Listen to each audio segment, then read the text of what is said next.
This video is brought to you by Guards 2 Chaos in Hell, the upcoming turn-based tactics game with extremely simple rules but even more extremely deep mechanics. In order to survive the hordes of the underworld and face the devil himself, you'll need to choose a party of 4 fearless heroes. This includes a crossbow-wielding demon hunter, the brave and powerful warrior princess, and this absolutely delightful curmudgeon of an alchemist. Oh, I hates it when monsters hit their balls over my fence. I love him, and that's what he sounds like in my head. The unique battle system has you continually swapping your heroes from offensive front lines to the safety of the back, meaning that you'll always need to be planning one step ahead to Get those monsters off my lawn! Settle down, Alchemist. Over 160 missions to survive, 8 heroes, each with a deep upgradable tech tree, but only one crotchety old man. So what are you waiting for? Head on over to Steam, wishlist Guards 2 Chaos in Hell. Check out the free playable prologue today because you wouldn't want to disappoint this old codger, would you?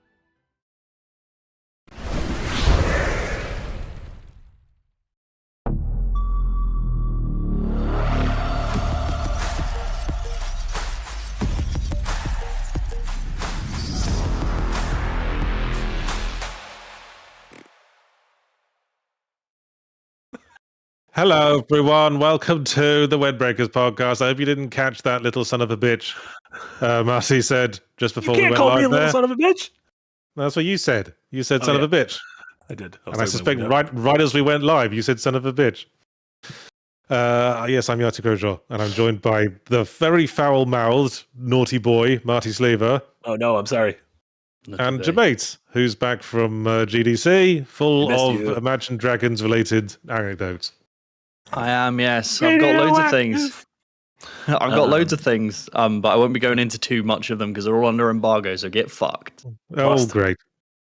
Well, in the meantime, the topic we settled upon for this week's podcast is what is the peak of each video game genre? What is the exemplar? What is the one game you could point to and take a picture of it for the video game dictionary to put next to the entry for that genre?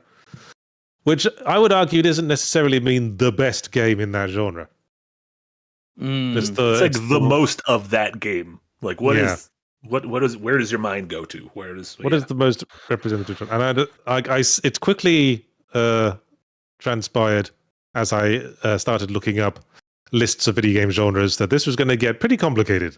Turns out there's a lot of video game genres. And I feel like we argue often what a thing, and there's the broad genres and the more specified subgenres within those. Yeah. Yeah. I'm going by a list on pixune.com that I found from Googling. It's a bunch of different entries that are all separated into sub-entries. So I'm going to editorialize a little. Okay. But why don't I start in the order they're presented on this list with adventure games. Not action-adventure games, that comes later. Adventure games. The first... What's an adventure game? Well, it's the listing here says adventure games are games that emphasize story, exploration, puzzle solving, and inventory management over action, in which players uncover a narrative at their own pace through point-and-click interfaces or 3D worlds, testing logic and management skills. The first subgenre being obviously the point-and-click adventure game. Anyone got a particularly strong opinion on this? Because I do. Oh, yeah, I think it has to be a LucasArts game. Yes, that's the one I have in mind. And although it sort of marked the death knell for the genre, I feel like the one my mind always goes to is Grim Fandango. Ooh. Although arguably you could say that was the game that flew too close to the sun, ballooned the budgets of adventure games, caused the rift for folks like Tim Schafer to end up leaving and forming his own studio. I feel like that's what I would say. Well, I would say The Secret of Monkey Island. I think that would be the instant go-to, yes, that is what a point-and-click adventure game is. Sure. agreed. I think that's the quintessential one for me as well. Not to double up, but that would be my vote. Yeah. Also... Yeah. What everyone misunderstands about adventure games, point-and-click adventure games, is they think it's just inventory puzzles. Use the right item to unlock the next door to move to the next inventory puzzle. But I think when it comes to the really quality point-and-click adventure games, that's always just the foundation. Mm-hmm. And what makes Secret of Monkey Island really interesting is what it builds on top of that foundation. It's not just inventory management. It's about story. It's about characters. It's about funny dialogues. It's about really interesting gameplay asides like insult sword fighting. It's about finding creative applications of the inventory management thing that's not just something representing a key going into something representing a door. Yeah. Yeah, and it feels like it came at the right time to where it iterated upon what came before it, like your Maniac Mansions and whatnot, and so it felt like a more refined thing, but also didn't try to kind of venture out into new avenues like Grim Fandango venturing out in the 3D, which, that game can be a little wonky to control at times, whereas I feel like Monkey Island is a very simple game to control. All right, well, let's not dwell too long. As I say, we've got a lot to get through. The only other subgenre adventure game I want to highlight is visual novel. What would you say is the exemplar of the visual novel? Doki Doki Literature Club. That almost feels too weird to be the... Yeah, I wouldn't say it's representative. It's arguably one of my favorites. Yeah. Yeah, but do you know what it is? Interesting. Yeah. True. I probably haven't played enough visual novels. Yeah, me neither. That's why I can only name one. Ironically, I think Danganronpa might be like the most sort of baseline. This is when I think of visual novel, that's the game I think of. Okay. I'd have said Ace Attorney. I think Ace Attorney would. It's certainly probably my favorite visual novel series. Yeah. Would you consider Ace Attorney a visual novel? Like, I'm not saying you're wrong. I'm just saying I'm not sure what to categorize Ace. Are we saying that? I think a lot of those DS era games, like Ace Attorney or Hotel Dusk, or the Are we saying that we have to disqualify? Are we saying we have to disqualify something from being a visual novel if it adds too many gameplay mechanics? I would say again. I would think the foundation of it is the visual novels. I think Ace Attorney is just a building upon that foundation again. Mm-hmm. Yeah, because I almost feel like Doki Doki, you need the foundation beforehand to like really. I don't know. Maybe you don't.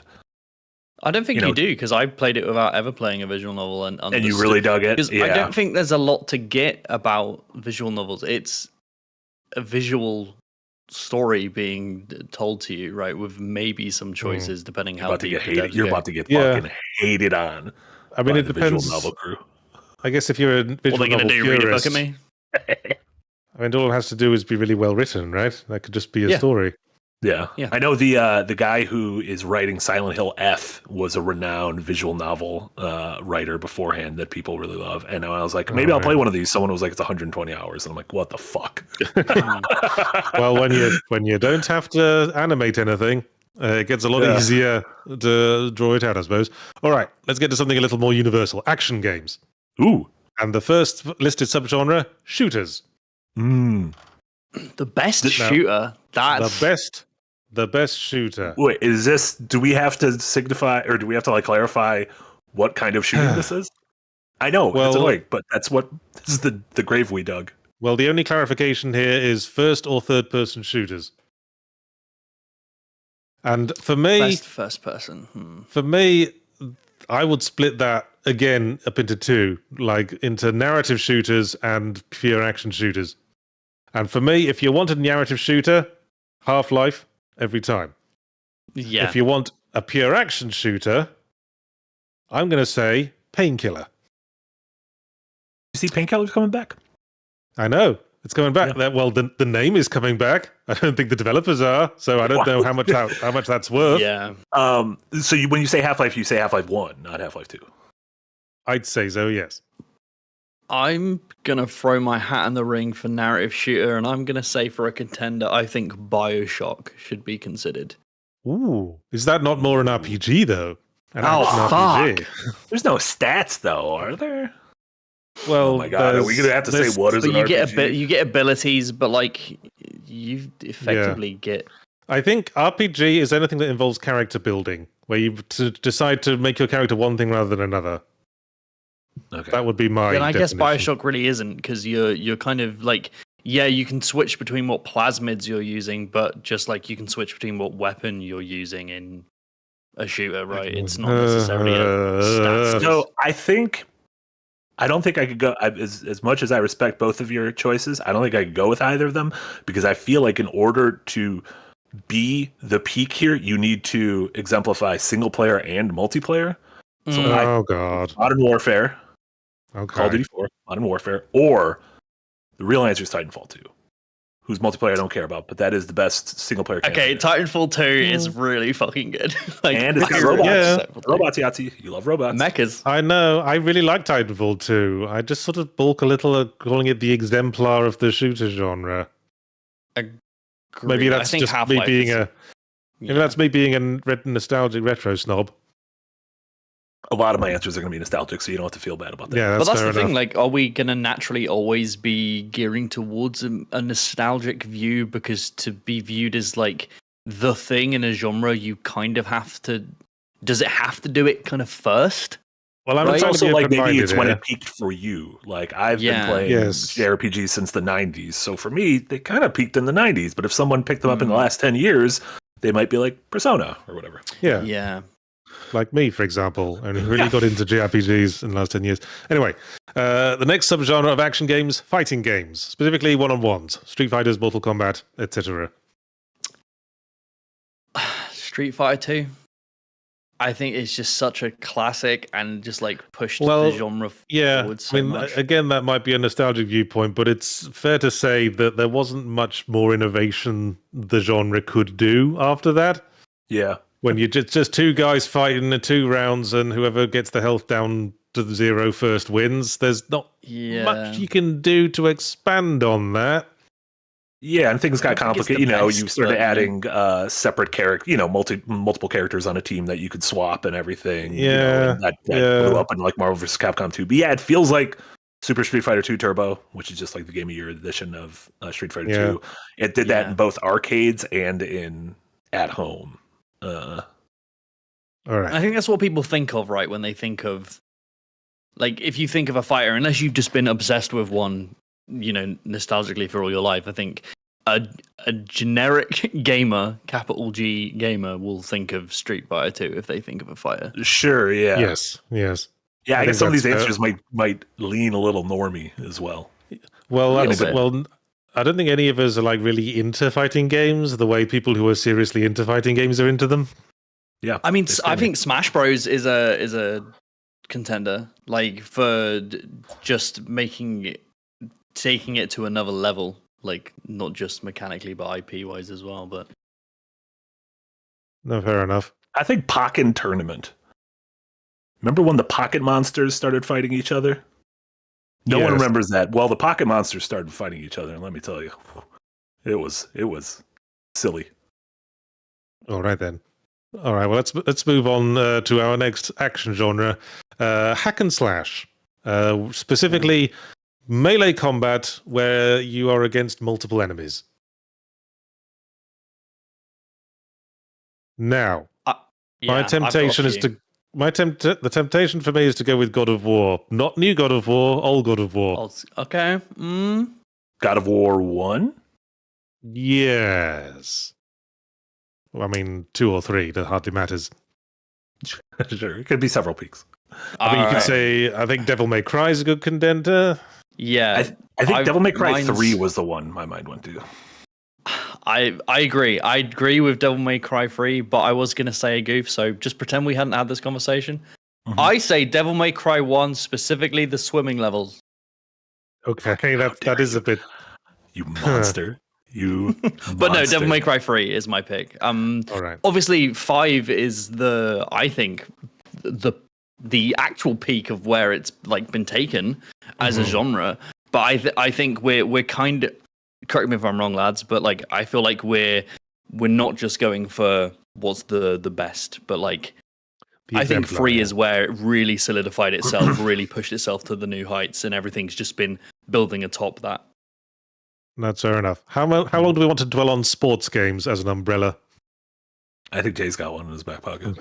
I do, yes. I might be the only person who has a favorite sports game, the one that I think really pushed everything to new heights, and that would be Mario Hoops 3-on-3 once again. Yeah, you love that Mario Hoops action, don't you? It's a fucking good game. I'm gonna go with NBA Street 2, or if Tony Hawk counts, Tony Hawk 3. Oh Can I say Rocket League? Yeah. Rocket League, 100% Rocket League is a sports game. Yeah. Yeah, I think you could say Rocket League, and honestly, that might be like Rocket League might be the thing that's like bridge the normies and the sweaties. Agreed. Yeah. All right. Really low skill floor, really high skill ceiling. Yeah. All right. Let's move on. Simulations, the eternally poorly specified genre. Starting with business stroke city sims. Well, it's got to be City Skylines, am I right? City Skylines, yeah. More so than like SimCity when it wasn't bad. Or Roller Coaster Tycoon, maybe? What about SimCity 2000? That was the last SimCity game I played. Well, it's pretty much summarizes the concept, doesn't it? Yeah. I don't know. I think maybe business and city sim are sort of doing different things, but then I'm not really big into either. Yeah. Never mind. This might be one of those we don't know Skylines. About. We just might be idiots when it comes to this one. We haven't been idiots in any of the other ones. We're just idiots on this one. There's I'm seeing a lot of votes for Roller Coaster Tycoon in the in this chat. Super popular game series. I've seen a lot of votes for Waifu Builder. What? I think that's where you build. That's the visual novel crowd just trying to. Sorry. Yeah, I was backed up a little bit. Okay. Well, our next subgenre of simulation is just rather obliquely named vehicle driving, which could cover everything from Mario Kart to Forza Horizon to Euro Truck Simulator. I've got mine is Diddy Kong Racing. Fucking smashed. Done. There you go. Got a slightly racist pig in it. I'm gonna be honest. Or no, the elephant's slightly racist. The pig's just mean. It's hard for me to compare arcadey stuff like Mario Kart and then like a super sweaty like Gran Turismo 3 Ace. Gran Turismo, yeah. Or Forza Horizon. Or like in the middle with like Burnout and Need for Speed and stuff. Yeah. There's like such a spectrum in racing games. I'm not sure vehicle driving really needs an exemplar it's more like a not so much a genre as a concept. Yeah. It's like take your flavor. I'm also saying Diddy Kong Racing. There you go. Okay. All right. Life simulators. Examples include The Sims and Animal Crossing. Create an individual character and manage their daily existence. Sims 3? I would say Sims 3. I think that was the most feature complete one before Sims 4 fucked everything up. Yeah. Yeah, as much as the Nintendo boy in me wants to say Animal Crossing, The Sims feels like the one. Yeah, it's the absolute core of the concept, really. Here's some dudes, manage their lives. All right. Well, our next umbrella, platformers. Starting with 2D traditional. Interesting. Well, now I'm looking at it. They haven't got they don't have a 3D platformer. We'll add that. We'll add that also. We'll add that in. So the exemplar of the traditional 2D would be like what, Mario 3? Are we just back to our favorite 2D, the Mario 3 Mario World debate, which we had like 2 weeks ago? Yeah, I'm more of a Mario 3 man, so I'm more of a Mario World. Do you think there's any, if you couldn't do a Mario game, what do you think's the peak? Of a side-scrolling... Like, is this a... Sonic, I'm tempted to say Sonic 3 and Knuckles. I will die before I say Sonic is the best thing in his genre. Okay. Because to be fair, we can't do Metroidvanias here. That's its own thing, right? Yeah, that comes later. Okay, so like, if something in the last 10 years, like Celeste, maybe, or like Mega Man 3. Is that an actual Celeste, I actually think has a good contender. And just because I don't want to say Sonic, I'm just going to say like Earthworm Jim. Only because I stop doing the bad ones. Just to be an asshole. All right. Let's say, all right, what about 3D then? Because obviously Mario, I would say Mario Odyssey. But what if it couldn't be Mario? Astrobot. Okay. If it couldn't be Mario, I'm gonna say I think A Hat in Time. I was about to say the same thing. I love Hat in Time. I think it's great. I think it's an extremely well-made game. It really touches every bit of the genre. when you think about it, there really aren't that many really good 3D platformers in the traditional model that aren't also I something else. know. Yeah. Yeah, I would. If not Astro, I would do Banjo Kazooie, the original one. Yeah. And that is 100% nostalgia goggles in my mind because I love that game and it came out when I was 12. It's a good game. It's a good game, though. All right. Here's an interesting one. Puzzle platformer. Platforming integrated with puzzles, like in a sort of moment-by-moment set-piece sort of fashion. In this, we were including all the keep moving to the right narrative platformers like Limbo, Inside, and that weird one with the robots. Does it have Super to Meat be Boy. 2D? Yeah, I guess we're sticking to 2D on this, yes. Okay, so like Eco doesn't count. Is that a platformer? I wouldn't have said it. You have to make some jumps. You do some. I guess. Some jumping Like and climbing. incidentally. Jump once, jump for joy. It's more of like a puzzle adventure game, I would say. Mm. But okay, Okay. puzzle platformer. I would have said Limbo as the exemplar. Or Yeah, Limbo, maybe Braid for me. I mean, Little Nightmares is like a big player in that Yeah. specific genre. I think I would do Braid or Inside. Fez was a little too smart for me. If I'm seeing a lot of people say Fez, I'm going to be honest. Yeah, I think Fez was a little big brain for this guy. I'm sort of knee jerk against Fez just because it sort of like retroactively blotted its copybook because the creator's a dick. Yeah. Yeah, definitely author and all that. I don't know. Like, can I, like, Super Meat Boy? Can I throw that in as a puzzle? I think that's more of a just more of a. That's just a platformer, right? That would be the. Yeah, I think, right? Yeah, there's not really puzzles in Meat Boy. I are there? guess. This is the problem. Genres. No, it's puzzles. Yeah. It's skill based. I'd say Yeah, there's so that's skill like in the based and Celeste there's bucket, I would say. there's skill based and there's puzzle based. Yeah. And Okay. Limbo is puzzle based. Meat Boy's skill based. Yeah, probably Little Nightmares then. for me. Okay. This list I've got wants to include Run and Gun as a separate genre of platformer, including games like Contra and Metal Slug. Do we care that much? Yeah, I never was crazy. Like, I like Contra and Metal Slug, and Let's just say Contra then. congrats, Contra. Yeah. Well done, Contra. Well, you did it. We had 2 examples and we liked you best. Okay, here we go. RPGs.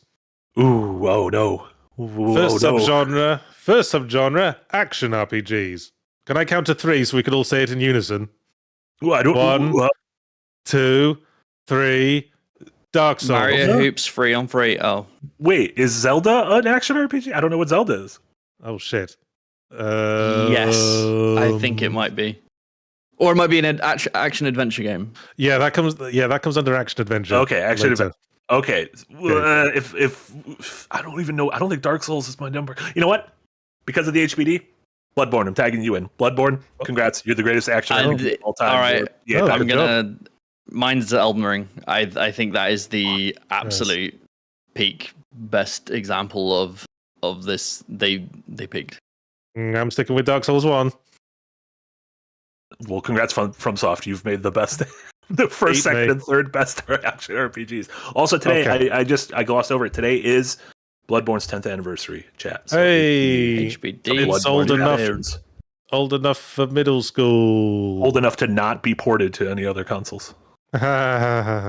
Thanks, frame rate. You know what they need to do? They need to bring out something that would be an obvious rival to Bloodborne on Steam, like what that's why Ghost of Tsushima got released, because Assassin's Creed Shadow was coming out. I mean, isn't that kind of Liza P? Isn't Liza P kind of like we got Bloodborne at home, but then it's pretty good? Yeah, but nobody expected Liza P to be as good as it is. The people were just like, Souls. Honestly, I still Souls don't like, think it's as and then good it's as- I really think this good. is like a deep psyop by fucking Jess and Casey. They're in the pocket of Big Puppet, Oh yeah, true. All right, Pocket. Big Geppetto. right, Marty, it's your time to shine. Best JRPG. Ooh. This again might be recency bias because I just replayed it, and also just had a 30th HBD. I think it's Chrono Trigger. I think Chrono Trigger. I know there's came there's a slight controversy around calling things Japanese RPGs these days, but this list refers to them specifically as classic RPGs with turn-based systems. Yeah, and we're not saying it like pejoratively. No. I'm saying Like, it with would pure you? love. I mean, You'd I consider made- Sea of Stars like Yeah, a JRPG. it's Yeah, it's mechanically JRPG JRPG. style. Yeah, mechanically a JRPG. Yeah. I don't think there's Yeah. anything like racist about saying something is like a Japanese style RPG any more than saying like Parisian style street cafe. Yeah, the genre originated from that side of the planet, from the Japanese, and it has been adopted by many studios around the world. I think Chrono Trigger and the others that would be close to it in my mind would be Final Fantasy VII and Persona 5. See, I really like Persona, but I wouldn't say it's an exemplar or representative of the entire genre. Probably because I like it. Sure, yeah. I don't like JRPGs also, as much. parts of it that you really like, most games in the genre don't have. Most games don't have the social time management element. Yeah, quite. Yeah, it's a hybrid. It's a life sim as well. Yeah. I quite like Final Fantasy IX. Final Fantasy IX is really good, and that does feel like quote unquote classical. What about Pokemon? Yeah. What about something nice and simple, like a Pokemon Blue? Oh, blimey. that's tough because it's such a big part of gaming, right? Like, it cannot be overstated how huge Pokemon is. Mm-hmm. But is it the example, right, that I would set if somebody was like, I'm making a JRPG, and I'm like, cool, here's your reading list of things to study before you dive in, would you give them Pokemon? Yeah. And I don't think so. Absolutely. There's a lot of there's quite a few like Pokemon inspired indie games. I think like Monster Collector has been, I've heard, specified as a extremely specific genre. Yeah. I mean, that might be its own subgenre, right? Yeah. I'm not fighting with this. I'm fighting with my little dudes. What's it fucking called? The game where you play as a Muppet turning himself into a snack food by eating snack foods. Bug Snacks. Yeah, is Bug Snacks Monster Collector? That's good. That almost seems like wildlife simulation. Is Pokemon a wildlife simulation? I know. I think it is its own genre, right? Because just between that and Digimon, there's like a wealth of games. That Temtem, load of other bollocks. Yeah, Moonstone Island. Yeah, there's a bunch of stuff like that. Cassette Beast. I don't want to say bollocks. Cassette Beast is great. Wait, speaking of Moonstone, what I think we might have glossed over Stardew earlier when we were talking about life sims. Is Stardew a life management sim? Like, is Stardew in the same vein? I think Stardew is a farm Animal Crossing sim. It's not as much an exemplar of life sims as The Sims is. Sure. Yeah. I'd agree. There's like a finite. I'm not poo-pooing Stardew because it's doing so many other things, but when you think of it with the life sim lens, like through that, there's only a certain amount of things you can do. There's just a lot of conditions to be able to do them. Like if you compare it to say Sims, but that's because it's doing 1,000 other systems at once, right? I don't think life sim is its focus, first and foremost. It is like a day by day. The central loop is focused around the get the day by day thing. Yeah. And the list I'm finding does specify daily task management as the characteristic of life sim. Yeah. Anyway, it might be the best farming sim. Let's not get bogged down. Open world RPG, exploration of vast 3D worlds with quest freedom. Examples including Skyrim, The Witcher. I don't know if we want to include MMOs in this.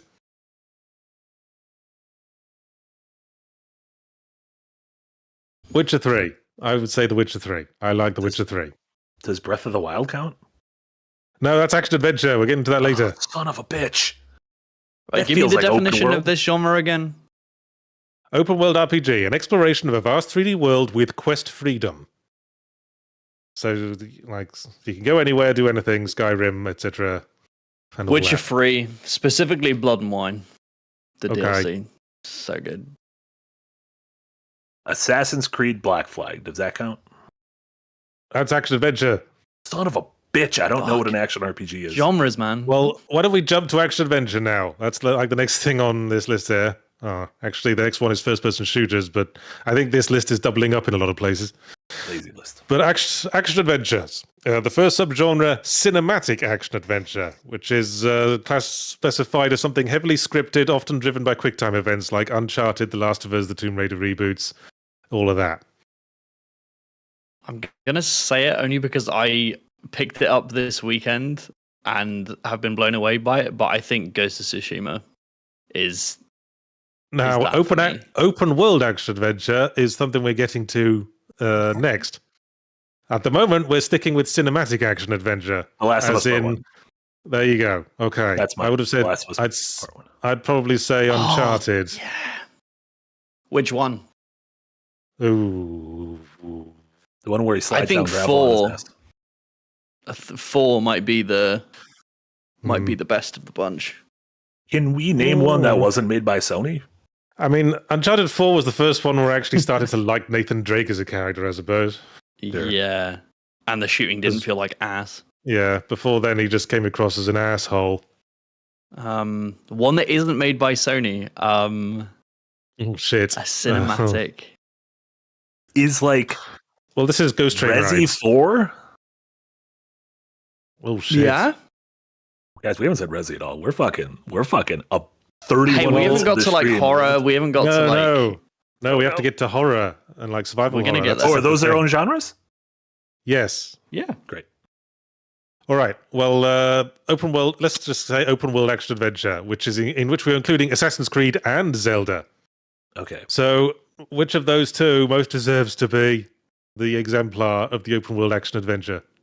Breath of the Wild, Breath of the hands Wild. down, Breath of the can't Wild. even be touched.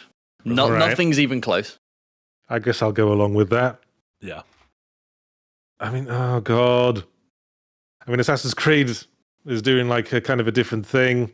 Like, I think I said in somewhere emblematic once that you have the open world that's open world like Breath of the Wild, and then you have the open world that's Assassin's, like the latest Assassin's Creed, which I referred to as more of a golf course because there's you go through it in a strictly linear order based on like what level you are. Mm-hmm. I like running through the forest in Assassin's Creed and just getting deeply lost and the camera not knowing where I am. And I'm like, well, this is probably why I should stay on paths. Yeah. Just like real life, Marty. That does seem to happen a lot in Assassin's Creed Shadows. Oh my god, Just Oddball just said 3 letters that we also haven't brought up. Like GTA. Is this GTA and Red Dead? What do we do? I literally forgot about Rockstar. I genuinely God. think Rockstar as a company are just on a completely different level, and they just transcend genre. They're like a myth. They're like a unicorn.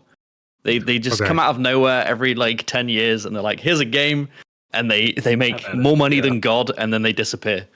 It's weird. I love them. Okay, this is weird. The list I've got here also lists action RPG under action adventure games, but the examples it gives are different to the examples it gave under the previous definition of action RPG. I guess there's RPG that has action, and then there's action RPGs. So in this case, they're listing shit like the Batman Arkham series, in which there is role-playing progression and loot, but also a focus on real-time combat. Oh, but hang on, that's Dark Souls as well. Like Ghost of Tsushima? Yeah.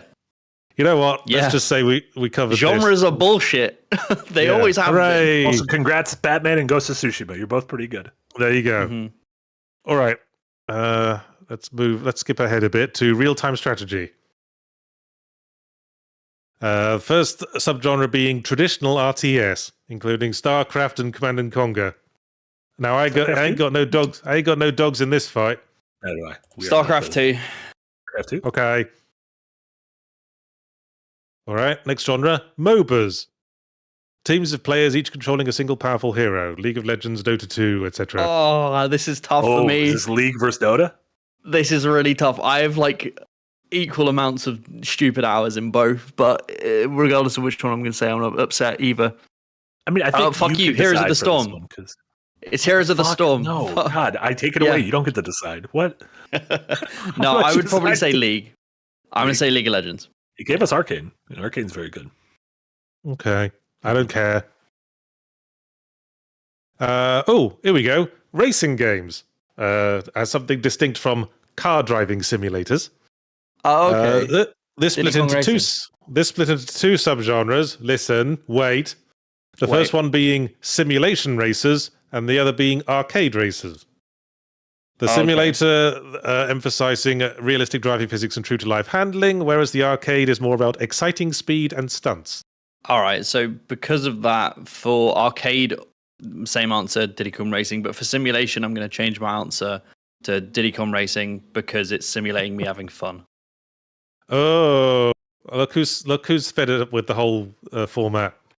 I love No, not at all. I there are a lot of racing games. I really like racing games, but like, okay, for simulation, what's the one that all the nerds play? Forza? I don't know. Assetto Corsa. Assetto Corsa, that's the one. Sorry, Okay. racing nerds. I love you. I wish I could dedicate my life to racing games like you guys. It looks so fun. But yeah, Assetto Corsa is probably the best simulator one. For simulator, I'm gonna go with Forza because I think people like that. And for arcade, I'm gonna go Mario Kart 8 Deluxe. I dig that. Yeah. Yeah, All right then. we did it. Okay, puzzle games. This is divided into 3. Oh no. The first one being physics-based puzzles games. Now, you know what I'm going to say? Portal? Yes, I'm going to say Yeah. Portal is the best Portal 1 physics-based or puzzle 2? game. I'm going to say Portal 1. I think Yeah. Portal. Alright. I think Portal 2 is overall a better game. I think Portal Agreed. 1 is more focused. Yeah. Agreed. I think Yeah. I once compared them to Portal 1 is like a punnet containing 3 delicious cupcakes. Portal 2 is a punnet containing 4 delicious cupcakes and a handful of sawdust. What's a punnet? Yeah. It's like a little basket. Oh, that's cool. Yeah, I think Portal 1. Agreed. Yeah. Okay. Nailed it on the head. Second subgenre, logic-based puzzlers. Detective games, deductive reasoning, and critical thinking. The Witness, Obra Dinn, Baba Is You. Outer Obra Dinn. Wilds. Would Outer Wilds count as this? Ooh, yeah. Outer Wilds. I think mine would be That is Outer an- Wilds with That's a curveball, man. in second. Yeah. I'd say Obra Dinn. I never really finished Wilds. Yeah, there's a couple Wilds haters on staff. I'm not gonna call them out. I'm I'm not a love Wilds Wilds. hater. I think Wilds is really interesting. I think it's does a lot of interesting things. I really like it conceptually. Every time I've tried to play it, I just get bored. I think that's can't why. explain it. Yeah. That's why I'm going to side with Obra Dinn as well, because I think it's more focused Ooh, on. Like, welcome if to we're talking Team about, Obra Dinn. I think you can I've always been on Team right Obra away. Dinn. Like, Yeah. it's more focused, and I think in the micro, Outer Wilds is doing a lot of those interesting things as well. It's just there's a lot in between it. There's a lot of traversal and mastery you have to do between that, and I think that gets in the way for players who just want this kind of genre. It might get in the way. I also love Outer Wilds. I think it's I need fantastic. to take a tangent really quick. Mm. Is Katamari a physics-based puzzle game? What is Katamari? Shit! What is It's it? more of a physics-based skill arcade game. Yeah. It's like not a kind of like puzzle- it's not really Monkey a Island, puzzler. not Monkey Island. You're kind of driving. Ball. You're like driving a ball. It's Is it a racer? Is it better I than think Diddy what- Kong Racing? There's a timer, right? There's a timer, so it might be a racer. I think the problem with this whole format is that the most interesting games to me are the ones that defy genre. Sure. Yeah. I view them like weird Rockstar. They just like Yeah. come out of nowhere. They're like a unicorn again. They come out of nowhere, release weird Yeah. shit, and then just go bye.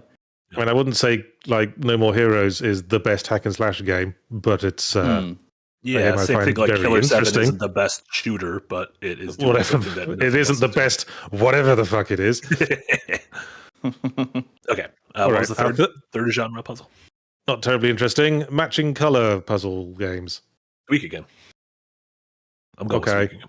Where's Tetris? Did we just ignore Tetris? Well, Bejeweled, again, like it's sort of a Bejeweled. genre defiance.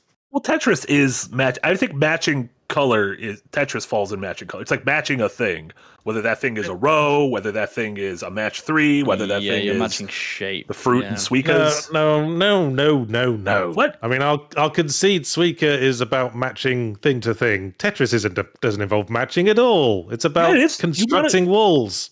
Yeah, but that's matching. I don't know why I said it like that. Yeah, ching. I just went through puberty really quick. All right, so Bejeweled, I that's think, should be considered just because of how popular it is with iPad people. I don't count them as Yeah. people. I still play Bejeweled if I'm bored and just want to do something with my fingers on my phone. Exactly. I think you guys are nuts. Okay. I think Tetris is a match 'em up, but that's fine. Okay. All right. Strategy games in contrast to real-time strategy. So like, Yeah, the subgenres here are 4X, meaning explore, expand, exploit, exterminate, in which civilization is cited as that's one of the example. Exterminate is one of the four X's. Yeah, war. I guess. Yeah. Negative. War is one of those four. It's what you do in Civilization. You got to be the last civilization standing, right? That's the job. Civ 5 for me. Like that's the one. That's where the source is. Sure, I don't Okay. know anything about what's going on here. Okay. Well, our next example is Grand Strategy, which is not Civilization. This is like managing nations on global scale in the manner of something like Crusader Kings 3 or Europa Universalis 4. I Universalis 4. haven't really touched them, so Fire Emblem doesn't count here. Well, you might want to save that for the next thing, Back pocket which again. is okay. Tacticals.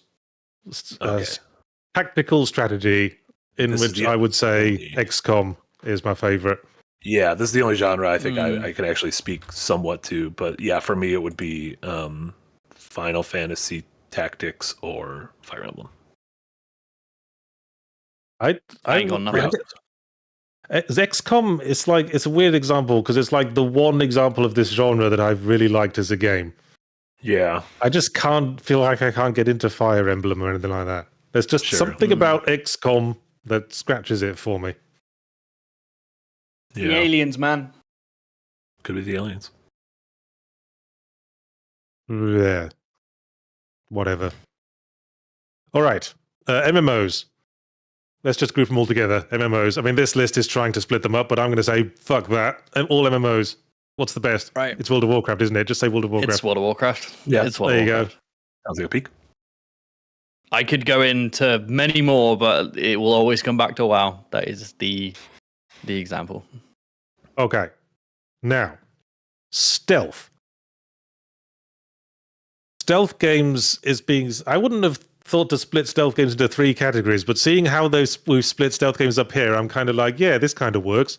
Okay. So the first stealth subgenre is tactical stealth.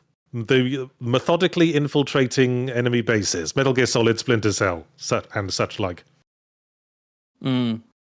Metal Gear Solid. I'm just going to say metal. I'm going to say Snake Eater. I like it when he eats the snake. Snake Eater. Yeah, he's good at eating those snakes. Yeah. Hubba hubba. Our next subgenre is the immersive sim style stealth, in which emergent stealth is woven into a larger world, often with like multiple solutions to problems. Dishonored, This is Deus gonna be Ex, and interesting. Thief. I am obviously going to say Thief 2. It is my favorite of this sort of thing. Would the modern Hitman games count as this? Oh, yes, actually. I think Hitman would fall under this as well. I'm gonna zig and zag a little bit. I'm gonna go with Hitman 3, the modern All Hitman right. World of Assassins, everything. I'll bring it back. I'm gonna say Dishonored 2. Dishonored 2 is really good. Mm. It's a good game. I'm sticking with Thief 2. I was reading an article the other day about how Terry Pratchett was also a big fan of Thief 2. Ooh, I'll there you say. go. Like he used to post on like Usenet subgroups for the fan communities of the Thief I love games, that. talking about how much he loved Thief. That's great. That's awesome. And our last subgenre of stealth is horror stealth, which includes Alien Isolation, Amnesia: The Dark Descent, Soma, that sort of thing. I don't really like horror stealth, if I'm gonna be honest. I like horror stealth.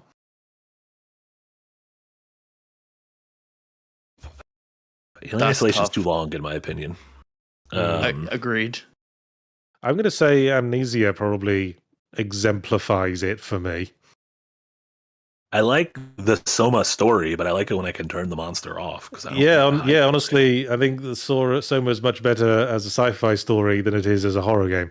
Yeah. What about the latest Amnesia, the World War I one? Rebirth. Bunker. No, I don't Bunker. like it as much as the original, I'm afraid, because it's also got a fun story that unfolds as you perform the titular descent. Sure. Yeah. Gotcha. I really like the Bunker. I really love the setting. I love how they apply all those mechanics. Project big shout out to you. But I will say, just for like the genre, I'll agree with Yachts and say the original Amnesia. Sounds good. Fair enough. Oh boy, there's a lot of crossover with the rest of the genres on this list. Party games. No, I don't think we care that much. Mario Party. Mario Party, yeah. Good job, Mario Party. Okay, survival games. This is split into survival horror. Is that the same thing? Yes, survival horror. Surviving, escaping nightmares, inventory management. Resident Evil. 1? Resident Evil remake. Obviously But what about Silent Hill 2's... Silent Hill 2? I know. I'm just worried because Silent Hill 2 is my favorite horror game ever. I wouldn't say it's really a survival game. Sure. Because... Well, you still have like health items and ammo to manage, but the game just gives you too much of it. Yeah, like that isn't what it's quote unquote about. No. I think Resi 1 remake would be mine because as it ventured further, Resident Evil 4 doesn't feel like survival horror. It just feels like I agree. Action horror. Okay. Well, now I'm worried because I don't know what genre I'd have put Silent Hill 2 in that we've listed as the exemplar. Can we just like horror generally? Yeah. Horror Yeah, generally. we can just do Silent Hill like best 2. horror There you game, go. yeah. There you go. Silent Hill 2. Yeah. Congratulations. Have another prize. Congrats, James. Wife's still dead. All right. What about survival sandbox? Like Daisy. So like your like Daisies, your Don't Starves. Yeah, your Valheims, your Minecrafts. If you play Minecraft in survival mode, which I do, because that's part of the fun. I feel like Minecraft. Right? Minecraft, yeah, right. But like, I don't really. If you ask me what Minecraft is, I don't immediately say a survival game. I think it's a building. It's better known as like a Lego, like creativity sandbox. I'd agree with that. Yeah. All right. We've got a separate category for survival simulation, which has like realistic survival mechanics, as in something like This War of Mine. I don't know. I can't really think what else you'd put into that. Yeah, I don't know if I've played enough of these to. What realistic survival mechanics? I already spoke about one, and it's in early access, so I can speak about it. Fucking Scum. That game's mad. Scum, eh? If you like survival games, like absolutely insanely detailed survival games, check out Scum. It's insane. I went to Google Scum game, and for some reason, it just refreshed my Google search of Nelson Mandela from before the podcast. Nelson Mandela is Scum. Are you saying Nelson Mandela is Scum? I'm going to have to ask you to step outside. I would never. All right. Well, I think that's all we're going to get out of this list. I mean, shooters. Obviously, we can separate into isometric shooters, looter shooters, first-person shooters. Yeah. What's the best looter shooter? I'm sure if we missed one, a genre, the chat will donate to. Is Destiny 2 the best looter shooter? But fucking Borderlands 2, I think, is the best. Shut the fuck up in that game. They just keep talking. It's like us. I know. Yeah, I know. But shut the fuck up.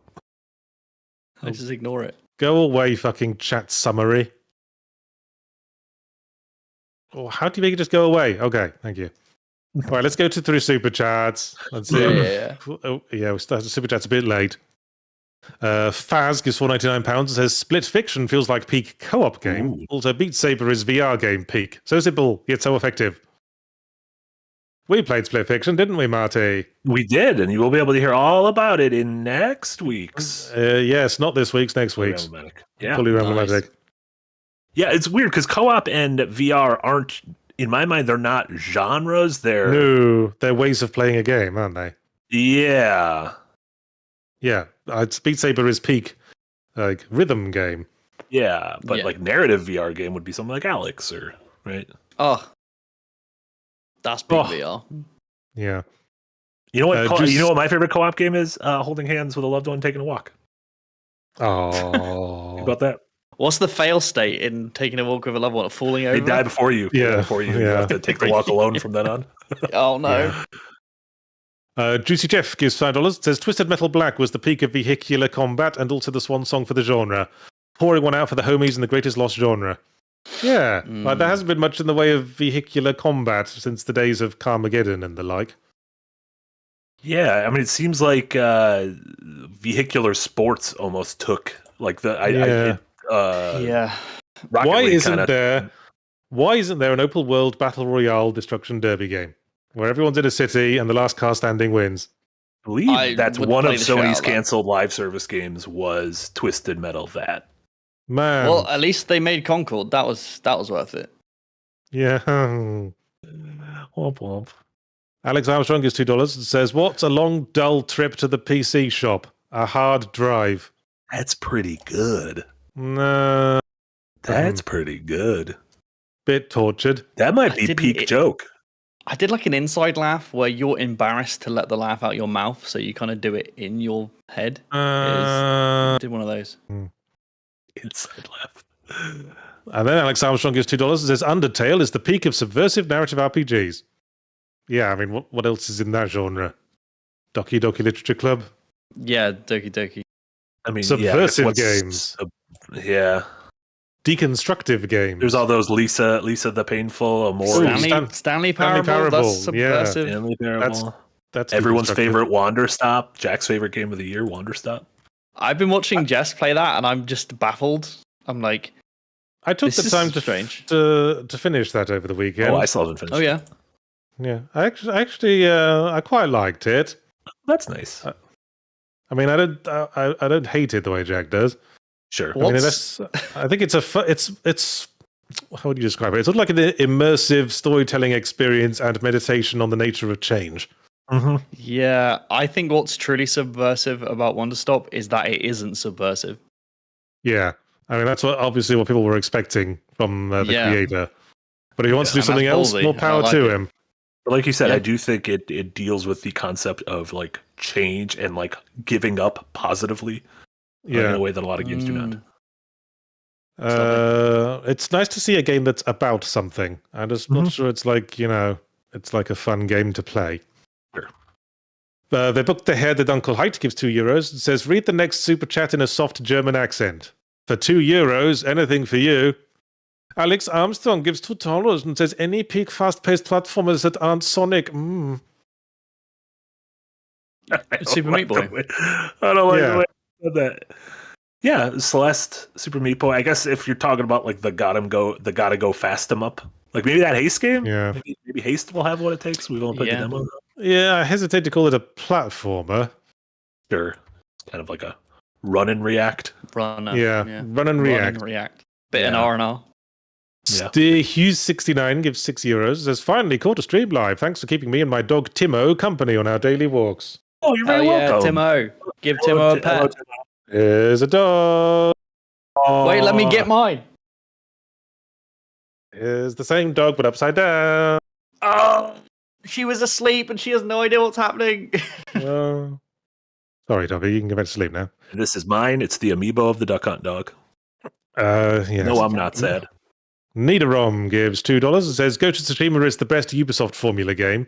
By that, I assume you mean golf course, as I specified earlier. It might be. Yeah. I mean, if modern Ubisoft hate, people tend to forget that like Far Cry 3 and the Ezio trilogy were really fucking good. Yeah, But it would and be then like- Ubisoft thought they could just churn out the same shit for 15 years and still make as much money. That's the thing. It's like if Nintendo made Breath of the Wild, which revolutionized the genre, and then Nintendo only made that. Like they were like, Mario Kart, let's make it an open world RPG where you climb walls. It's like, no. Yeah. Make other things. I don't know. Diddy Kong Racing.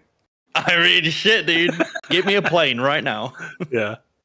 Alex Armstrong gives $2. Says, "Mario Sunshine's peak games where you piss about. Ooh. Best game with a urinating function, I suppose, is what they're saying." Yeah. I mean, What Piss 'em about up. Power Wash Simulator? That's a piss 'em up. yeah, you can literally pee in Death Stranding. You can like piss in a little gorge. Yeah. Sussyguru2000 gives €5 and says, I think it depends on what you want from a genre. Some people may prefer a Doom 2016, others a COD, arcade versus realism. But that's the point. That's the point of the they're arguing. just different. They're just different genres. You gotta do it. Also, these aren't legally binding. Honestly, I'm gonna forget the games I mentioned like 20 minutes from now, so it's fine. Oh yeah. Lance the Were-Yin gives 70 Zars and says, Probs can't watch live, so here, have some money and dance for us, Yahtzee Senpai. I jest, of course. Also, don't forget to torment Marty with an exemplar specky game from the depths. Is a specky is that what folks call Spectrum? Yeah, the Sinclair ZX Spectrum, on which such games as Horace Goes Skiing could be enjoyed. Shout out to Horace, by the way. Yeah, like home video gaming in the UK sort of was its own thing while America was pissing about with that whole video game crash in the 80s. Mm-hmm. In the meantime, the UK was all about Commodore 64 and Spectrum and Horace Goes Skiing. Mm-hmm. Yeah. And all of that. Abdel Corrales, member for 16 months in the Green Gang, says, Hello, guys. Nice topic. Keep up the good work. Oh, thank you, Abdel. Thanks, Marty. What a very functional super chat. Thank you, Abdel Corrales. Marty is a wizard. He will provide us with like 10 different topics, like days in advance, and be like, let's talk about it. He's great. It's me. Yes, my only idea this week was to talk shit about everyone saying that Assassin's Creed Shadows looks really good and is therefore a good game. Can't do that before you review, though. You gotta let the review go out first. No, well, yes. I kind of wanted to vent. That could be next topic. Is being pretty enough? Yeah. Yeah. And the answer is yes. There you go. Being pretty is enough. Pyro Jones, member for 6 months in ad-free podcast, says Disco Elysium Defo the Peak of something. Narrative. It was mostly an interactive book until the 1 year voice act overhaul. I guess we didn't really cover isometric RPGs or isometric action RPGs like Diablo. Yeah. Yeah, they are their own beast. But it's difficult. Disco Elysium is very good. It's extremely good. Yes. Shame what happened to that company. I know. It's not really a RPG. It's not really like an exemplar of the isometric RPG genre. That would be more like your Baldur's Gate, surely. Yeah. Yeah. Yeah. Abdel Corrales gives $5 says, Hey guys, hard question, but what would you consider the mark of a classic in video games? Can you separate it from nostalgia? I guess not, because when you ask me what is a classic, I think of what is the game I still think about to this day when asked to think about a certain genre of games. I view it as like the thing that set in motion the definitions of that genre. Like Mario 64 is a classic in the 3D platform genre. GTA 3. It set that, it set the tone for what that genre would become. It's what people think of when you say that genre. Does the very word classic imply nostalgia?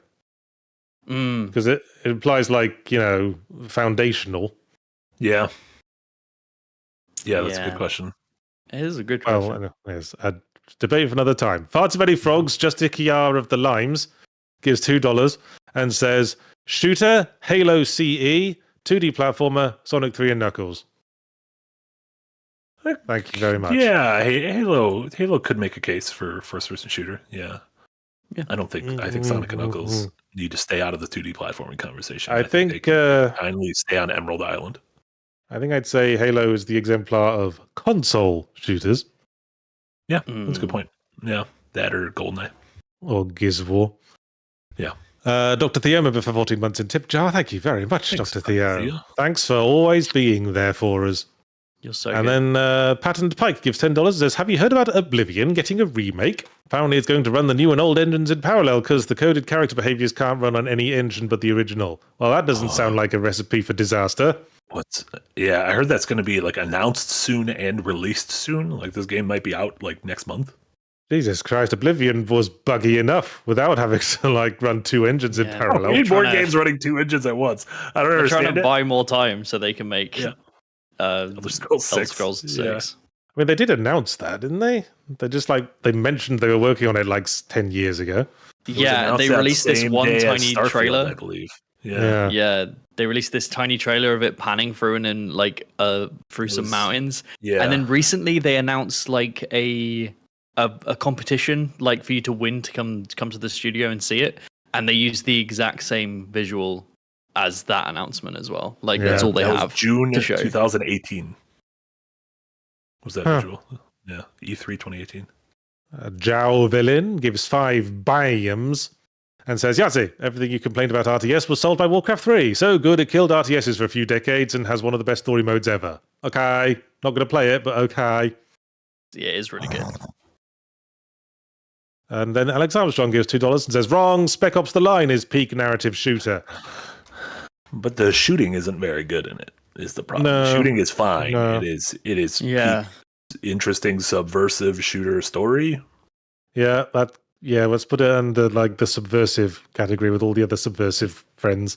Yeah, because if someone was like, I really want to play a fun shooter tonight, I would not give them Spec Ops. You give them that and then you start like fucking snort laughing behind the sofa waiting for the sulfur to drop. Someone says, boy, I'd really like to play a modern military shooter so I can feel powerful and shoot Arabs. And then you could say, I know just the game for you. Mm-hmm. And then maybe they'll become better people. Maybe. We're doing it. Dr. Theo gives $5 and says, what's a game that has a great story but crap gameplay? I'll start. We Happy Few. The video by Absinthe is a great breakdown of it.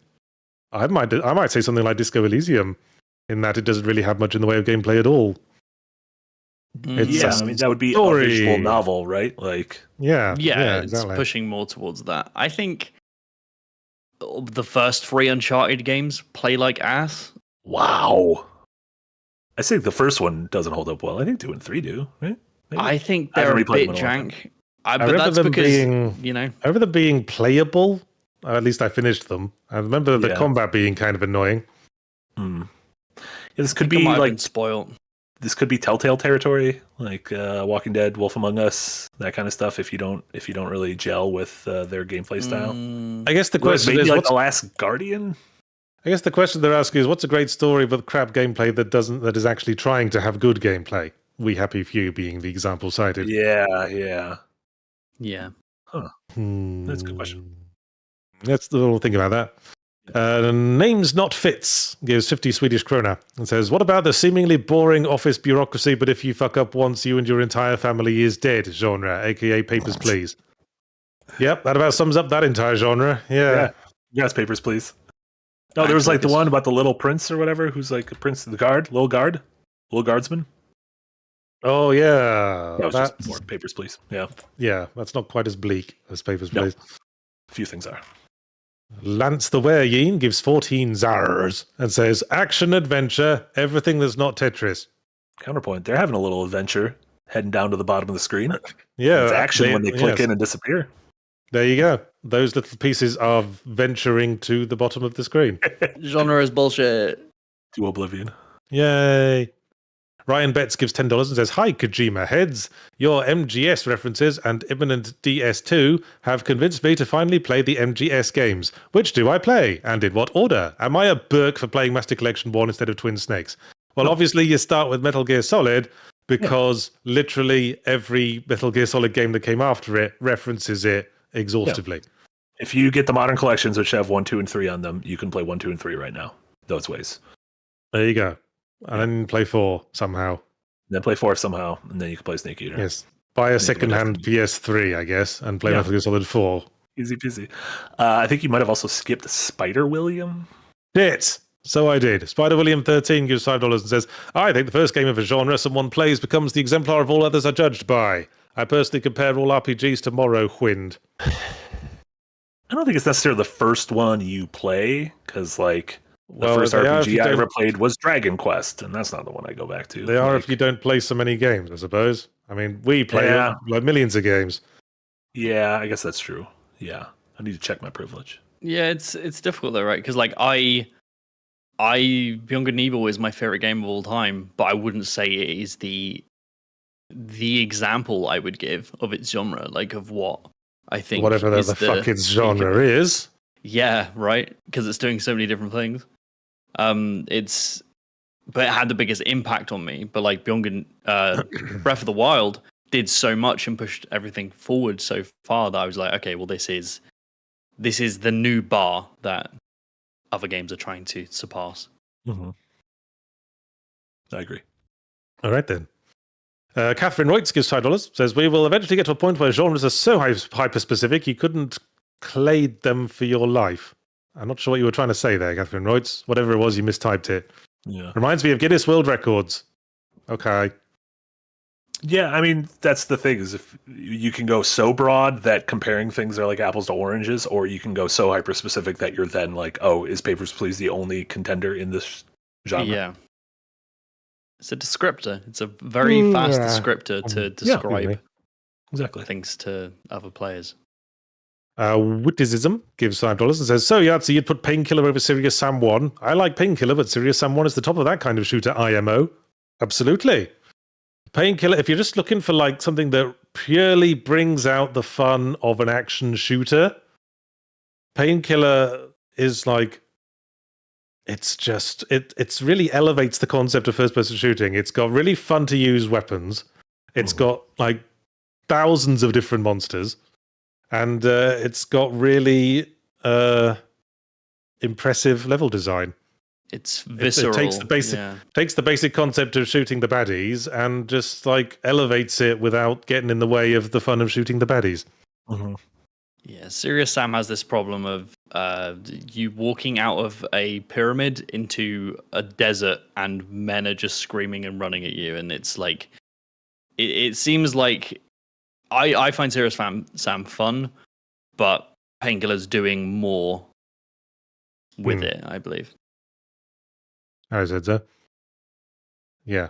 And everyone like CC'd me on Blue Sky saying, ooh, look, they're making a new Painkiller. I'm like, they're making a co-op shooter and they're sticking a recognizable name on it. Piss off with that shit. Guess we'll see. King and Commoner gives $5, says, I would posit Untitled Goose Game for the immersive stealth category, the one Dishonored was in. Remember Untitled Goose Game? Yeah, what a fun little rascally adventure that was. Yeah, Rascal Mup. Yeah. Best game about being a rascal, about being a hooligan, about being a menace to society. Wasn't that Super British game? Aren't you kind of like a rascal in that? Thank goodness you're here. Yes. Well, you were a helpful rascal. I guess so, yeah. Rascal with a heart of gold. The best kind. I would have said Untitled Goose Game was pretty characteristically British as well. That's true. Yes. Honk. We just like our rascal em-ups. That's why we all used to read Dennis the Menace comics. Which is not the same as Dennis the Menace in America. Dennis the Menace in the UK is a different character. Yeah, very different. Well, across the Dennis-verse, the Menace-verse. Yes. All the different iterations. Dennis amazing as it might sound, two different creators basically simultaneously created characters that both exploited the fact that Dennis rhymes with menace. That's kind of. In fact, I think they were invented on like pretty much the same day. It's like a weird bit of. It's a weird bit of cultural parallelism. That these two dudes across the world both woke up and were like, "Shit, Dennis and Menace, right? Yeah, we could do something." Menace. Wow, Dennis the Menace fucks. We should do that. Dipshit the Clown goes $4.99 says, "Come on, I think we all know why XCOM clicked for Yachts. One extremely important word: sniddies, meaning snake titties." Because I put out a game that also had a big titty snake in it. Sniddy. Congrats. Love it. Love a couple of sniddies. Oh god, dude. What's not to love about big titty snakes? Nothing. I don't like the idea of them peeling. Obviously, you probably couldn't have sex with them, but just aesthetically, just like two titty bumps and then a smooth transition down to hips. I always try and think, where are we going to go with Windbreaker? Like, what are we venturing into? And it wasn't sniddies. I'm not saying I would have sex with a snake. I'm just saying that I can understand the aesthetics of a snake woman. But I would stare at snake tits from a distance. It's basically just like mermaids, but with an extra step. To get us out of here, Deeb said, "Holy shit, that is insane." Both versions of Dennis the Menace did indeed release on the first issues. Both released on the same day, March 12th, 1951. Wow. We are That like 2 is weeks away from an HBD. batshit. That is actually looking at my batshit. calendar And for also next- thank for you, next year. Deebs and Marty, for taking us away from that topic. I appreciate you. Yeah. I was really confused when Dennis the American Menace first came out in the UK. Actually, there was like an animated series at one point, and in the UK it was just called Dennis Yeah. to avoid confusion with the UK Dennis the Menace. I like Dennis the you say- American Menace. That's like fucking Dennis Rodman. Yes. It sounds like a war criminal. Like, he sounds like a World War II war criminal. Like Dennis the Dennis American Rodman. Menace. Yeah. Yeah, Dennis the Menace's trial at Nuremberg. Karoots Cowboy gives 35 Zaras. So the only genres I've played enough of to really have my say on are 2D and 3D platformers. My personal picks will be Donkey Kong Country, Tropical Freeze, and Astrobot. Cruda Cowboy, the secret Good is pick. we didn't play enough of these genres to have anything to say about them, and we still did. That's the secret. The secret Right. sauce is just talk like you're an expert, but you're actually not. Dipshit the Clown gives 199 and says best spunk gargle wee wee, meaning best extremely unself-aware modern military shooter. I liked last year's Call of Duty, if I'm going to be honest. Okay. I Black liked Ops it because 6. you could see a nice Bill Clinton at one point. Yeah, Bill Clinton was in it. Speaking of guys who love big titted snakes. Yeah, Famously. presumably. Yeah, famously. Sovereign gives €5 and says Hollow Knight is my pick for Metroidvania. Yeah, I know it's an obvious choice, sue me. Oh, that's a point. We didn't get to Metroidvania Metroidvanias. in the end. Jesus. What? All right. What? How could we have Missed that. forgotten Metroidvanias? Castlevania Aria of Sorrow. Oh, it's Hollow Knight. For me, I think it's Hollow Knight. My pure Okay. nostalgia, and I've said this before, are that the genre peaked when it was born, and so it is the combo of Symphony of the Night and Super Metroid. See, I don't like think that- Symphony of the Night. I think Symphony of the Night's really good, but it's got some mystifyingly bad design choices. Shockingly, Is- yeah. Clunk. Yeah. Yeah. I'd You made a say whole video about Aria, that, didn't you? I did, and I'd say Aria of Sorrow basically took the format and fixed all the mystifyingly bad design choices. Nice. I like the way Symphony of the Night looks the best. Yeah, Because I it really like looks- the PS1 aesthetic, so that's just Oh, It- I like flipping up levels upside down, man. That's good. Yes, hell yeah. it undeniably looks really good, and the inverted castle thing was the shit. What about a Dennis Daniel- the Menace game where the first half of it is American Dennis the Menace, and then the reveal halfway through is that there's an upside down castle with British Dennis the Menace? on Oh my top? god, it's like dual world gameplay, like about Metroid Prime 2. Think You have about to it. shift between American Dennis the Menace and British Dennis the Menace. And they got different skills. One level in Titanfall too, where you're swapping back and You're forth hopping between levels. Exactly. No. We'll get Hazelight Studios to make a game where one player has to be British Dennis the Menace Oh and one my- player has to be American Dennis the Menace. All right, I'm back in. Fucking hell. Chalk and All cheese. I'm talking cheese. Oh, Jay, do you know Daniel what chalk Wolf. and cheese is? Sorry. No. What the fuck is chalk and cheese? Yahtzee. What? Made this up. You- This isn't real. I did not make it up. You were supposed to back me up on this, Jay. Wait, I'm looking this up. Marty spent all last week saying chalk and cheese isn't a thing. But I said it was a Britishism and that you would back me up when you got back. Oh, wait. The idiom chalk and cheese means the two people or things are completely different from each other with nothing in common. Yeah, it's like oil and water kind of thing. Two people. Oil and that water, don't yeah. get- yeah. Yeah. Like we were playing Chalk Split and cheese. Fiction, and the characters are at odds with each other through the first 2/3 of it. Yes, whatever. they're chalk and cheese. One of Chalk and them's a country boy and one of them's a city boy. I've They're like chalk and heard it. I cheese. couldn't tell you what it meant, right? I just thought it was like something I have heard it deranged and I've elderly said it people saying. 10,000 times in the past week and zero beforehand. So it's really just a new moment for me. There you go. Okay, sorry. Okay, Daniel Wolf gives $5 Canadian and says best whodunit has to be Obra Dinn, Mm, yeah. I suppose. Yeah, I The mean, or captain Outer did it. Wilds. Outer Wilds is like, who done it? And I was like, no, it's just the sun blew up. That's fine. Yeah. Sometimes that The happens. sun did it. Evil Engine number 9 gives $2 and says, poop, you know how to get my monies now. Oh, yes. choo-choo. Oh, Choo-choo. yes. The Man in Black gives $10 and says, Go to Tsushima is my pick for best Jiminy Cogthroat. Jiminy Cogthroat being my term for stealth action adventure games with crafting and collectibles. Does Open do world. the Arkham games Stealth. count? Arkham City? Open world That count? stealth action adventure games with crafting and collectibles. I think it does all of as I've been playing it. I think it does all of those things very well. Does all of them really well. Yeah, I suppose I coined the term after Arkham City when basically everyone was ripping off the Ubisoft sandbox formula. I think it was when I reviewed you did it?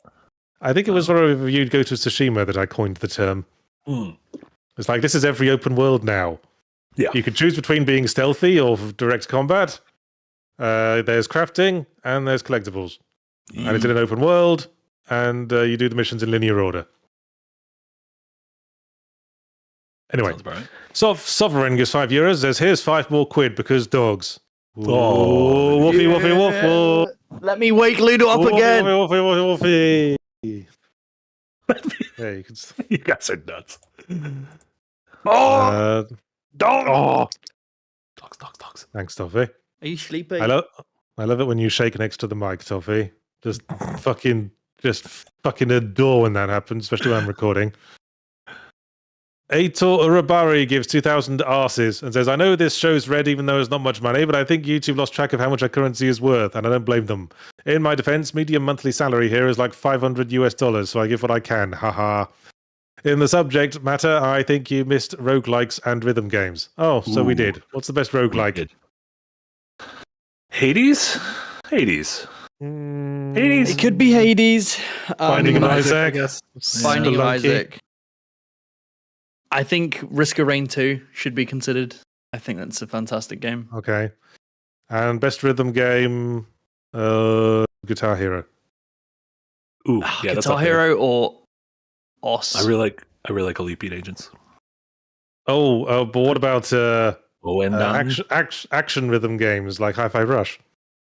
Ooh, that's a good one. It's basically just Hi-Fi Rush at this point. Hi-Fi Rush and BPM Bullets per Minute, the two good action rhythm games. Yeah, or even the like Cadence of Hyrule or Crypt of the Necrodancer is a little bit of that. Yes, that as well. What about like subversive rhythm games like Mario Hoops 3 on 3? Oh, fuck you. Fuck off. Shut up. I hate you. Die. Classic chalk and cheese. Alex Armstrong gives $10 and says, speaking of Sonic, was in a live stream to Sam Procrastinates, big Sonic fan, who was critiquing bad Sonic reviews. Introduced him to your old DPs of Sonic and he went mad. Apologies if you get hate mail. Yeah, I'm used to that from Sonic fans, Alex Armstrong. Anyone who criticizes watch old Sonic reviews? Anyone who criticizes reviews of a specific franchise for being bad is a horrible fanboy and should be ignored. Wow. You know what? Counterpoint. I don't have any. No, I kind of don't review reviews. Reviewing reviews makes you look butthurt. No. Mm-hmm. Response videos are like some of the most butthurt things. Also, any sentence that follows the phrase "I'm not bothered" implies that you are bothered. I'm not mad, but I'm not racist, but oh no. Yeah. If you weren't bothered, you wouldn't have brought it up. Is the point? Tinkadee gives $5 and says, Eschatos is the best shoot 'em up of all time, and you'll believe me because you're ignorant and have no opposing opinion. Yeah, shoot 'em ups have kind of got their own like niche fan base these days. Your old Tuhu liking people, your Bullet Hell liking people. What's the Ikaruga? Yes. That's just a game whose name I know. Donkey Big Mode just published their second game, which was Star Providence, I think it's called, which is like a shoot 'em up. Is it shmup? It's Shmuppy. I believe it's Shmuppy. Bullet Hell Shmuppy. Shmuppy Wuppy. Elise T gives $4.99 and says the only genres that matter: Spunk, Gargle, Wee Wee, Ghost Train Ride, Jiminy Cockthroat, Spectacle Fighter. They can't be the only genres that matter because what's Silent Hill 2? It is game. Yeah, good game. Game I like. Dead Wife, but with gameplay. Dead Wife 'em up. There's a lot of those. God of War 2018, definitely. There you go. Yeah. Benjamin Wilson gives $2 says Silent Hill 4 had great story but crap gameplay. See, it's a tricky one because Silent Hill 4 sort of story and gameplay are intertwined in a lot of ways. Yeah, and I've said that one. That is the least fun to play of the first four, but by design, I think its wonky gameplay creates the mood and tone and atmosphere and has me remembering things from that game. So I think it's effective. Yeah, they just re-released it on GOG, and they added in. Apparently, there were like cut hauntings in the game, and they added in like you could have spooky things happen in your apartment that cool. weren't in the original version of the game. Ooh, that sounds neat. New spooks. New spooks. Spook We maps. love new spooks. Yeah. Venom on Killer, remember 50 Months in Green Gang, says nothing. Nothing. As in, literally says the word nothing. Nothing. Nothing. And then Cade Brockhausen gives $2 and says, Yahtzee, you furry, SMH, now say ooh-woo. Ooh-woo. Oh, was it furry? Well, it's not a furry if it's the snake woman. It's a scaly? No, it's a different thing. But, it's all fucking animals. Yeah, they're all There are more genres for being attracted to fucking animals than there are gameplay genres. Yeah. There you go. Gives $19.99 and says from Tsunami Dusha. And then Tsunami Dusha himself comes along with $20 and says his characteristic statement. Nothing. Absolute legend. Thanks. And then Mr. Sadface gave his $5. Says, probably said this before, but I wish the Symphony of the Night team marketed Search Action, their genre name, the way the Resi team marketed Survival Horror. Yeah, that's like the Japanese term for Metroidvania originally. Just translates to Search Action. Action, but where you're searching around for things. Yeah, where the game is like filling out the map. You have to search everywhere, and then you're done. I personally don't mind having the game names in the genre. I don't mind Souls-like. I don't mind Metroidvania. I don't mind roguelike. I've never even played Rogue, and I don't mind that. I mean, it's kind of only video games that does that. I mean, you don't say, action sci-fi comedies are Ghostbusters likes.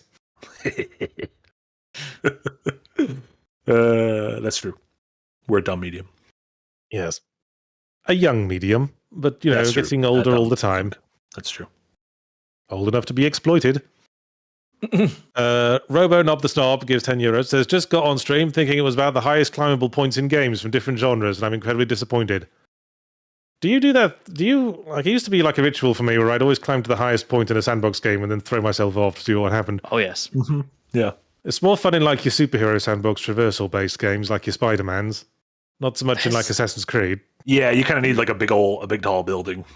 Yeah. I think there's an episode in that because there's so many things that I think a lot of players do when they get into games. It's like ingrained into human nature to climb to the highest point. And the other thing I do with open world games is see what happens if you try to escape from the open world. A lot of games will a lot of games like cheap out. They'll just like fade out, fade up with you back in the sandbox. Some games just like literally stop you dead. But it's always fun to see games have fun with it. Like some games they'll have like the military come and shoot you down, or like a giant snake will burst out of the ground and consume you whole. Yeah, Sea of Thieves, like if you sail out of the boundaries of the map, like it just gets incredibly stormy and will just destroy your ship. Yeah, Dredge. There's like a unique sea monster that just that's the one I was thinking. If you try to escape. So effective for me because I have thalassophobia. I'm like, I do not want to go out into those depths. I'm done, thanks. Well, you know what's going to happen. It's not going to surprise you. Yeah, I know, but like if there's a T-Rex in front of me about to bite my dick off, I know what's going to happen. I still don't want it to happen. Well, maybe you do want it to happen so that you can like immunize yourself to the fear. Yeah, well, I'm not like. I also feel like that dinosaur, that T-Rex, would be like a surgeon with its precision to just bite your dick off. And I can't imagine it would get much of a meal out of it either. And that's no shade intended on say that. Not for mine anyway. I'd say. Fucking, I didn't think that little tidbit would go that far. I apologize, viewers. Yeah, I mean that's like you or I eating a single grain of rice. I mean, that's being generous. Yes. Robonob the Snob. Oh, missed one. J. Overlin gives 5 BAMs. Says, which art style would Starstruck Vagabond have if it got an animated adaptation? Is it supposed to evoke anything like Mogworld evokes WoW? I don't know. I guess I just wanted to evoke vaguely anime-esque look. Vaguely anime-esque. Cartoony look. Yeah. It's a vehicle for snake tits, let's be real. Yeah, well, I'd wanted an anime style if it was adapted so that all the female characters could be actually hot and you'd want to jerk off to them. Great. Should we get us out of here? Well, Rowan of the Snob rescues us with 1438 and says, "Don't mind me, just dropping some extra money." Thanks, Robotic know, Knob the Snob. Absolute legend. I don't know if 1438 is a reference to something. Great year. Probably not a great year. Okay. Euros, I should say. Blistered Soul gives £199 and says, "No true Scotsman eats chalk with his cheese." Ooh, No, very true. we've crossed the event horizon now. Oh no. Can you eat chalk? I mean, would it kill you if you ate chalk? No, I think you can eat stick chalk. of chalk. Yeah, it's not gonna be poison in Yeah. schools and stuff. Yeah, and it's like it's a soft substance. So I Yeah. assume you can eat it. Yeah. I've I'll eat I've some had- chalk and report I've back. had like candy sticks in the past that somewhat resembled chalk. Yeah, We'll like do a chalk sticks around. mukbang. We'll do a chalk mukbang next Windbreaker. Yeah, I'll just get a load of like licorice comfits and Yeah. tell You've been everyone doing they're like chalk. really cool pastries, Yachts. Why don't you use chalk as an ingredient? Let's see Yeah, some think about Ooh. that. tarts. Oh, there's a thought. We could make pretend chalk. What would you make edible? Ooh. What would you, You make could into literally edible chalk pretend cheese chalk? I mean, like powder. whatever, like cigarette, Sugar. like candy cigarettes are. Maybe you could That's if you just made like sugar. maybe if you Yeah. made like shaped meringues or a Yeah. very very fine shortbread. Yeah, what are candied cigarettes made out of? Is it just like compressed fucking sugar? No, it's It's just uh, nicotine. It's just pure nicotine. Pure nicotine. Yeah, kids. are candy wilding. cigarettes were just sort of generic candy substance, like what they make. You know, like saltwater taffy. You can make Sure. pure white saltwater taffy. Chalk also reminds me of like Tums. Like Yeah, Yeah. burn A or lot of something. things have a chalky yeah, Yeah. chalky vibe, but it's Yeah. not necessarily chalk. Great question. yeah, like Smarties in the American Mhm. sense rather than Yeah. the British sense. Are they different here? Yes, Smarties both made in on the same America. Smarties in America are closer to what you or I would think of as refreshers, or Oh Such a yeah. stupid name. sort of the mean, weird sort of Smarties isn't chalky a good name. pastels. Chalky pastels is what Smarties are in America. All right. Yeah. I mean, that's fucking weird. Why are they called the same thing? Because Because it's a dumb name. Smarties in the UK are the local brand of what's basically M&M's, like sugar-coated chocolate. But we also have M&Ms. It's confusing. But Smarties do like if you get an orange Smartie in a bag of Smarties, that will actually be orange chocolate, like orange flavored chocolate. Yeah. And it's the one Smartie that's a different flavor to the rest. Skittles in America are way better than British Skittles. They're actually better. I don't think Americans have anything that will beat British fruit pastels. Fruit pastels are the shit. Agreed. In fact, next time I go to the British import store, which will be soon because I'm out of Branston Pickle, I'm going to get some fruit pastels because I want some now. Wine gums are also a classic. Yeah, America doesn't do wine gums. Wine gums are a pretty British thing. They're just boozy candy. It's supposed to taste like different flavors of wine. No, They're But supposed doesn't. they're supposed to yeah. They're it's just not sort of Doesn't even fruit. doesn't even taste like grapes. Tastes like They're just sugar. they're sort of gummy, fruity things. They don't really taste like fruit gums. They taste like wine gums. They don't taste like anything else. They're their It's own hard to thing. describe. You know, I want some wine gums now as well. I'm going to make a list. Yeah. I'm going to go Fuck to the yes, American import shop. Come on. Oh, sorry, we're getting sidetracked. It must be because it's close to lunchtime and I'm hungry. Ryan Small gives $20 and says, "Are there genres by plot type, e.g., alien invasion, stroke dominance, gets Half-Life, Mass Effect, etc.?" Well, that opens up a whole new can of worms, doesn't it? Yeah. Narrative Yeah. genres. It feels easier to Yeah. do in other forms of fiction than games, just because a 2D Yeah. zombie outbreak game would play way different than a Last of Us style game, which plays way different than a Yeah. survival game, which plays way different than Telltale's The Walking Dead. Like, Yeah. Genres are usually tied to gameplay and mechanics rather than narrative Yeah. theming. Yeah. I mean, I guess that does sort of point to the fact that that's what's king in video games, like, or it should be I mean, I look considered at king. Mm-hmm. I mean, when I look at like fan fiction, like compilation sites, and every like story has like 15 genres that just gives away what's in it. Like this story involves like brotherly dynamics and hardcore sex and person dominating other person in non-sexual scenario. because half of this stuff is just written for people who just want to get their specific jollies off. Love a specific jolly. What did you guys call specific jollies over in England? Well, that's what we called it. We said specific, You specific adopted jolly that goods. term. Yes, Yeah. specific jolly splendids. Yeah. Theldrum gives €11 and says, "Love the conversation. Have some extra money," and that's all the super chats there are. Thank you you very so much much, for Theldrum. the money. Lots of new Thank you, super guys. chatters this week. Lots of people doing their first and third ever super chats. I noticed. Yeah. We Yeah. appreciate y'all. Eric, get that sexy sneak out Oh, of there. 2 more off the bat. You thought we were done, bitch. Jesus. Get Tempting reading. fate. Beneath 11111 gives 50 Swedish kroner and says, "Yahtzee, sing the outro while Marty and Jermaine does the beat stroke backing vocals." No, we're not going to do that because I don't know how the outro goes because I can't actually hear it on these. We can never things. hear it. And it would No. be out of time because of Discord lag. Yeah. And then Basion gives £5 and says, "I know this is a highly sensitive topic for you guys, but Tekken 8 is the peak fighting game in my humble, non-sponsored opinion." Sounds like Okay. sponsored. I watched We the don't Tekken do that. anime movie yesterday from the mid to late 90s, and Oh, in yeah. the credits were The Offspring, the song and The Offspring. I was really taken aback by it. Damn. I just saw a trailer for they were doing an anime movie of Guilty Gear, and I just saw that Oh, that trailer would make today. sense. That would make sense. As long as the game director's singing over that movie, I'm happy. Yeah, all the fighting games get anime adaptations eventually. Yep. It turns out some of them even get live action films.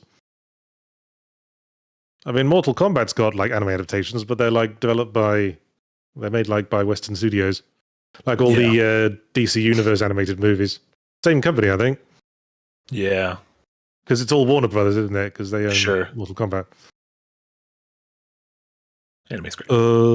Yeah. Okay. Well, that'll be it from us for the Windbreakers podcast. Almost called it slightly something else for a second there. It's Don't want to do that. Doesn't matter. They're all the same. Freudian slip. This is a much different show. Very different. Excuse me, I'm telling them my very important name. I'm Yahtzee Croshaw. And I was joined by Marty and Jay as always. And the content we've got coming out for you this week. So much. From me, for example, you can enjoy my fully rambematic review of Assassin's Creed Shadows coming out on Wednesday. Oh boy, I've been seeing a lot of posts on social media saying they like that game. And oh boy, that's made me paranoid that maybe I missed something. Because, my review's going to go against a lot of that sort of thing. You've Well, I liked a did lot of notice- games this year, so it's about time that... It's about time something really fucked me over. I did notice that all the social media posts surrounding Assassin's Creed Shadows exclusively focus on how pretty the game is, which should probably give certain things away. But yeah, you'll get my full opinion on Wednesday. Mm-hmm. I've also got Yahtzee Tries, my usual Wednesday stream. Haven't decided what I'm playing, but we'll figure it out. And of course, there'll be my Yahtzee Tries compilation video on Sunday, where we put together all the highlights of my last 2 streams, and I give little mini reviews of the games involved. And the new Adventures of Adventurers Night, or the new episode Oh, of Adventures yes. Night should be on Saturday as well. Almost forgot. There's a new Adventurers Night episode in the new season, season 4, which features me as Mortimer Rafflesworth Everwin Smythe, best character and leader of the group. I'm doing the sound design for that today. Wow. Goodness. Haven't you finished yet? No, I've been at GDC, you fuck. Oh, shit. So you have. Judica. I'm done. Who else wants to plug? Jay, what do you got going on? Ooh. So as people would have seen if you were one of the 2.5 people waiting for Design Delve today, there isn't one. I've been away. I've been away at GDC, but I've got some cool things coming, content-wise. Can't really reveal too much right now, but if you like Design Delve and you like me doing game dev shit, there'll be some new stuff coming for you in the future, so stay tuned for that. We have a Dev Heads this Friday where we're going to be talking a little bit about the controversies and non-controversies of Assassin's Creed Shadows and just everything entailing that and Ubisoft and all of that jazz. We've got Adventurers Night, as mentioned, on Saturday. And also, we have, what is it, tomorrow, Marty? Can you tell people a little about what we got going on tomorrow with our Patreon movie night? That's tomorrow, right? That is tomorrow. Yeah, tomorrow, 2 p.m. Central for our Phoenix tier folks. We're going to be doing our monthly movie hang. It's always great to see so many people there. This one was chosen by Jess Hoops, so only Jess and Eric know what it is at this point. So that'll be a surprise even to all of us. And then also speaking of tomorrow, Mikey, your DevHeads co-host, is going to be holding like a little streamy event in the Discord. Yes, he's going to be playing Mikey. through the hardcore Doom mod, right? Hardcore Doom mod from Mikey. Me and Tina will not be present.